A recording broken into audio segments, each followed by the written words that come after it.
एक छोटे से गांव में एक गरीब किसान रहता था। उसके पास केवल एक झोपड़ी और एक बूढ़ा कुत्ता था। किसान बहुत मेहनत करता था मगर उसका जीवन कठिनाइयों से भरा था। एक रात किसान उदास होकर कुत्ते से बातें करने लगा। उसने कहा, काश मेरे पास इतना धन होता कि मैं सुख से रह सकता।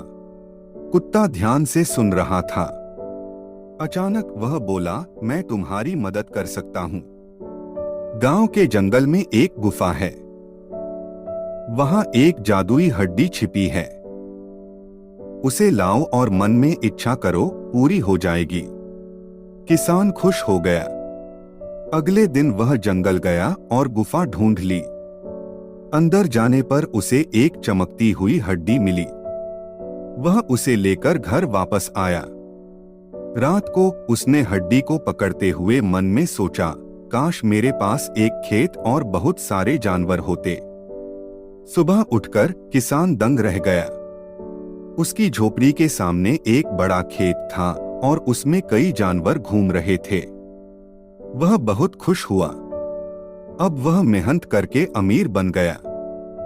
कुछ दिनों बाद गांव के मुखिया को किसान की अचानक आई दौलत का पता चला।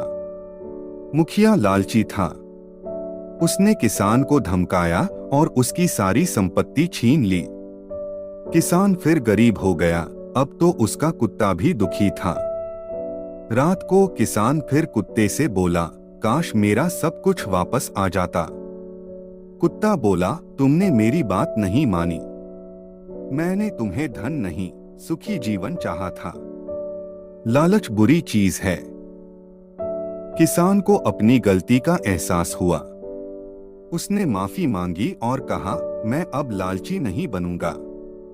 सुबह किसान को अपनी झोपड़ी के पास सब्जियों का एक छोटा सा बगीचा मिला। वह समझ गया कि यही उसके लिए सही है।